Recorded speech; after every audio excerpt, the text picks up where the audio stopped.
Assalamualaikum warahmatullahi wabarakatuh. Perkenalkan, nama saya Jinan Salsabila, nomor urut 21. Saya perwakilan dari kelompok 3. Kami akan melakukan presentasi dari hasil kerja kami. Materi pertama akan dibawakan oleh teman saya, yaitu Mardatil Aulia. Di sini kami akan membahas tentang perkembangan peradaban dan ilmu pengetahuan di masa Abbasiyah. Nah, di sini saya akan menjelaskan tentang pada masa berdirinya dinasti Abbasiyah. Pada masa dinasti Abbasiyah, kehidupan peradaban Islam sangat maju, sehingga pada masa itu dikatakan sebagai zaman keemasan Islam atau sekarang disebut dengan The Golden Age of Islam.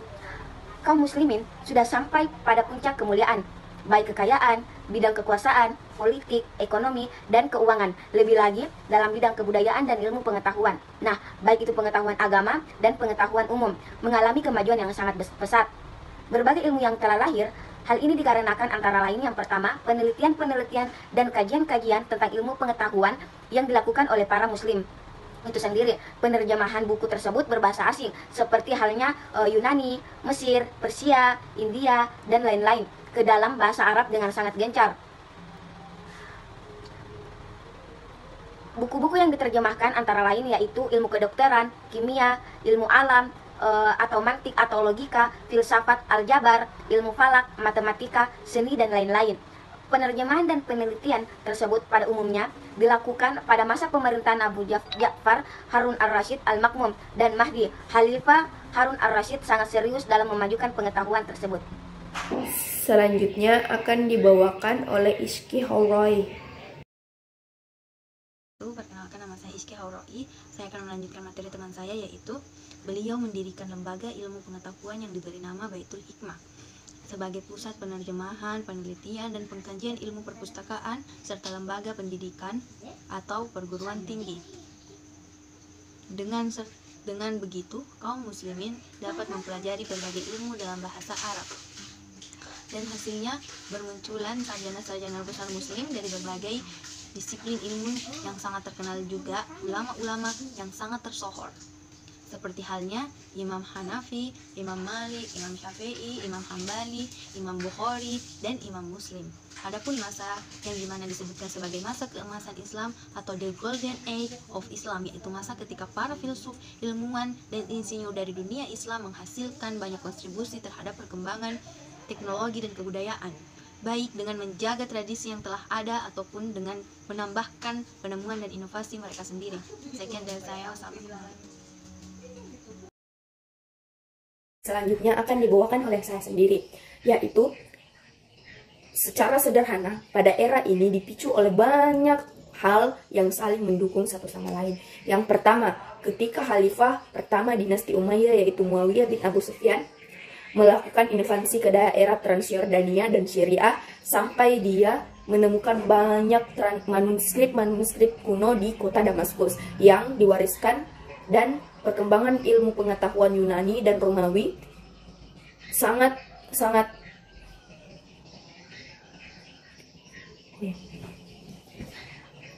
materi selanjutnya akan dibawakan oleh saya sendiri, yaitu secara sederhana pada era ini dipicu oleh banyak hal yang saling mendukung satu sama lain. Yang pertama, ketika Khalifah pertama dinasti Umayyah yaitu Muawiyah bin Abu Sufyan melakukan invasi ke daerah Transjordania dan Syria, sampai dia menemukan banyak manuskrip kuno di kota Damaskus yang diwariskan dari perkembangan ilmu pengetahuan Yunani dan Romawi, yaitu Socrates, Plato, Aristoteles, Galen, Euclid, dan lain-lain. Berdasarkan penemuan itu, Muawiyah terinspirasi membuat fondasi peradaban Islam yang berdasarkan ilmu pengetahuan. Yang pemicu yang kedua yaitu pada saat yang bersamaan, Khalifah Umayyah sedang menerapkan teknologi di atas kertas yang awalnya hanya berkembang di Tiongkok. Dengan perkembangan itu, Muawiyah juga menyewa tenaga ilmuwan-ilmuwan dari Yunani dan Romawi untuk melakukan terjemahan terhadap naskah-naskah kuno tersebut ke dalam bahasa Arab. Pemicu ketiga yaitu ketika dinasti Umayyah beralih menjadi dinasti Abbasiyah yang berada di wilayah pusat pemerintahan dari Damaskus ke Baghdad di Mesopotamia. dengan pusat pemerintahan itu yang dulunya peradaban Islam yang berpengaruh kebudayaan dan ilmu pengetahuan dari Yunani dan Romawi itu akhirnya pada saat itu bisa berkumpul pada satu titik.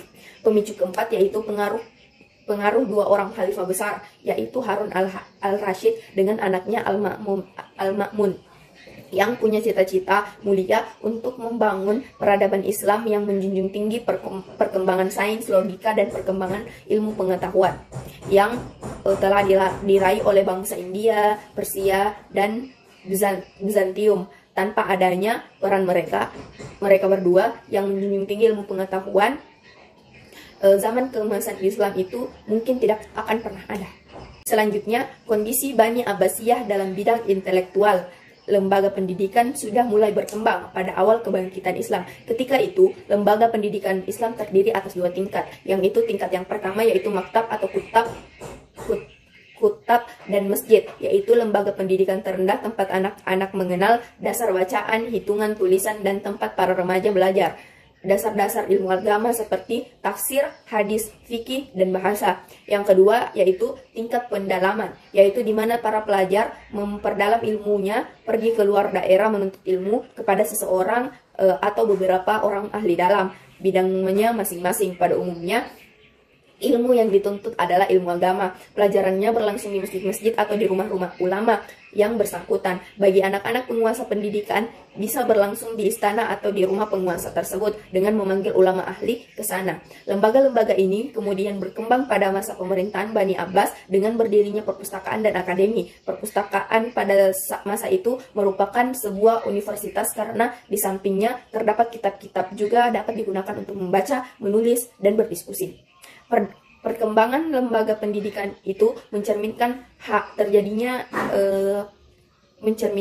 terjadinya perkembangan dan kemajuan ilmu pengetahuan. Hal ini sangat ditentukan oleh perkembangan bahasa Arab, baik secara bahasa administrasi yang sudah berlangsung sejak zaman Bani Umayyah maupun sebagai ilmu pengetahuan. Selanjutnya, kemajuan yang paling tidak ditentukan oleh dua hal, yaitu yang pertama, terjadinya asimilasi antara bangsa Arab dengan bangsa-bangsa lain yang lebih dahulu mengalami perkembangan di bidang ilmu pengetahuan pada masa pemerintahan Bani Abbas. Bangsa-bangsa non-Arab banyak yang masuk Islam, asimilasi berlangsung secara efektif dan bernilai guna. Bangsa-bangsa itu memberi saham tertentu dalam perkembangan ilmu pengetahuan dalam Islam. Pengaruh Persia juga sangat kuat dalam bidang pemerintahan seperti yang sudah disebutkan. Bangsa-bangsa Persia banyak bekerja sama dalam kedokteran, filsafat, sastra, dan perkembangan ilmu pengetahuan itu. Pengaruh India terlihat dalam bidang kedokteran dan ilmu matematika serta astronomi, sedangkan pengaruh Yunani masuk melalui terjemahan dalam banyak bidang ilmu, terutama filsafat. Yang kedua, gerakan terjemahan yang berlangsung dalam 3 fase. Yang pertama, fase pada masa Khalifah Al-Mansur sehingga Harun al-Rashid. Pada fase ini yang banyak diterjemahkan adalah karya-karya dalam bidang astronomi dan martik. Fase kedua berlangsung mulai pada masa Khalifah Al-Ma'mun hingga tahun 300 Hijriah. Buku-buku yang banyak diterjemahkan adalah buku-buku filsafat dan kedokteran. Fase ketiga berlangsung pada tahun 300 Hijriah. Terutama setelah adanya pembuatan kertas, bidang-bidang ilmu yang diterjemahkan semakin meluas. Dua pengaruh dari kebudayaan bangsa yang sudah maju tersebut, terutama melalui gerakan terjemahan, bukan saja membawa kemajuan di bidang ilmu pengetahuan umum, tetapi juga ilmu pengetahuan agama dalam bidang tafsir sejak awal karena dikenal dua metode penafsiran. Pertama, tafsir Al-Mansur, yaitu interpretasi tradisional dengan mengambil interpretasi Nabi dan para sahabat. Kedua, tafsir Al-Birai, yaitu metode rasional yang lebih banyak bertumpu kepada pendapatan.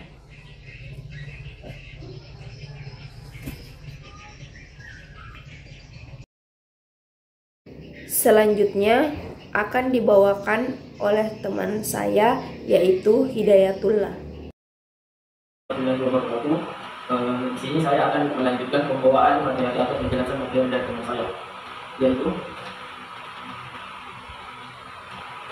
pada masa dinasti Abbasiyah inilah yang mengembalikan sistem mazhab dan pemikiran semata terhadap hadis dari Nabi, serta memerintahkan juga pada sebagian murid-murid untuk tetap berpegang teguh kepada hadis, serta menyerukan juga kepada para sahabat Nabi untuk tetap berpegang teguh terhadap hadis dari Nabi, karena ini ditakutkan apabila adanya percampuran ajaran dari Nabi Muhammad terhadap kebudayaan adat istiadat orang-orang.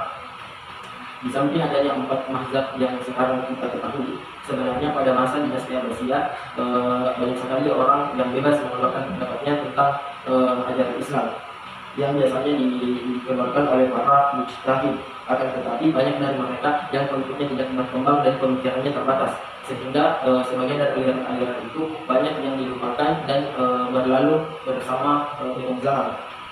Adapun aliran-aliran yang sudah ada sejak berdirinya dinasti Umayyah juga tetap bertahan pada dinasti Abbasiyah. Salah satunya adalah aliran Khawarij, Murji'ah, dan Mu'tazilah. Tetapi pemikirannya pada saat masih di masa dinasti Umayyah itu pemikirannya masih terbatas. Seperti contohnya teologi Mu'tazilah. Teologi dari aliran Mu'tazilah ini baru cukup berkembang di penghujung dinasti Umayyah. Maksudnya hampir keruntuhan dinasti Umayyah baru pemikiran dan teologi aliran ini berkembang, sehingga pemikiran yang baru yang lebih kompleks dan sempurna baru terjadi pada saat dinasti Abbasiyah periode pertama, karena pada saat itu banyak dari orang-orang yang melakukan kontak dengan orang-orang Yunani yang membawa ajaran filsafat dan nasionalisme terhadap ajaran Islam, sehingga ajaran Islam pada saat itu sangat pesat perkembangannya. Sebagai contoh tokoh pemikir dari aliran Mu'tazilah adalah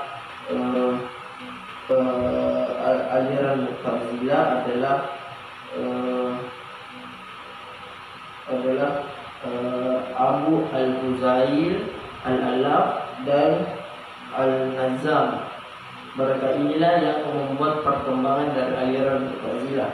Adapun aliran Asy'ariyah yang sebenarnya Asy'ariyah ini baru muncul ketika berdirinya dinasti Abbasiyah. Di aliran Asy'ariyah ini sebenarnya juga pengikut dari aliran Mu'tazilah, sehingga ada pula yang berpengaruh adalah dalam bidang sastra dan penulisan hadis, karena berkembang pesatnya fasilitas dan transportasi pada saat itu juga sudah semakin mudah, sehingga para pencari ilmu dan para penulis hadis sangat mudah berkembang. Itulah pembuat materi dari saya. Assalamualaikum warahmatullahi wabarakatuh. Selanjutnya akan dibawakan oleh Husnul Khotimah. Sesi materi barusan saya akan melanjutkan materi dari teman saya, yaitu pengaruh gerakan terjemahan hadis di dalam perkembangan ilmu pengetahuan umum, terutama di bidang astronomi, kedokteran, filsafat, kimia, dan sejarah. Dalam lapangan astronomi terkenal nama Al-Fazari sebagai astronom Islam yang pertama kali mengusut astrolog. Al-Farghani yang dikenal di Eropa dengan nama Al-Faraklus menulis ringkasan ilmu astronomi yang diterjemahkan dalam bahasa Latin oleh Gerard Slemona dan Johannes Isvalensius. Dalam lapangan kedokteran dikenal nama Ar-Razi dan Ibnu Sina. Ar-Razi adalah tokoh pertama yang membedakan antara penyakit cacar dengan disles. Dia juga orang pertama yang menyusun buku mengenai kedokteran anak. Sesulahnya, ilmu kedokteran anak berada di tangan Ibnu Sina. Ibnu Sina yang juga seorang filosof berhasil menemukan sistem peredaran darah pada manusia. Di antara karyanya adalah Al-Qanun fi Al-Tib yang merupakan ensiklopedi kedokteran paling besar dalam sejarah. Selanjutnya akan dijelaskan oleh Farizal. Selanjutnya akan dibawakan oleh Rizal Ferdiansyah. Assalamualaikum warahmatullahi wabarakatuh. Saya akan memberi kesimpulan, yaitu peradaban Islam mengalami puncak kejayaan pada masa Daulah Abbasiyah. Perkembangan ilmu pengetahuan sangat maju yang diawali dengan penerjemahan naskah. Naskah asing terutama berbahasa Yunani ke dalam bahasa Arab, pendirian pusat. Pengembangan ilmu dan perpustakaan dan terbentuknya masyarakat ilmu pengetahuan dan keagamaan, sebuah buah dari kebebasan berpikir. Dari segi politik, dinasti Abbasiyah berkuasa sejak tahun 130 Hijriah, 132 Hijriah sampai tahun 656 Hijriah. Periode pertama 130 Hijriah sampai 232 Hijriah disebut periode pengaruh Persia pertama. Periode kedua 232 Hijriah sampai dengan 334 Hijriah disebut masa pengaruh Turki pertama. Periode ketiga 334 Hijriah sampai 447 Hijriah masa kekuasaan dinasti Buawi dan pengaruh Persia kedua. Periode keempat 447 Hijriah atau 500 atau sampai 590 Hijriah merupakan kekuasaan dinasti Bani Saljuk dalam pemerintahan atau pengaruh Turki II. Periode kelima 590 Hijriah sampai 562 Hijriah merupakan masa mendekati kemunduran dalam sejarah peradaban Islam. Mungkin itu saja. Assalamualaikum warahmatullahi wabarakatuh. Sekian dari kelompok kami. Wassalamualaikum warahmatullahi wabarakatuh. Sekian dari kelompok kami.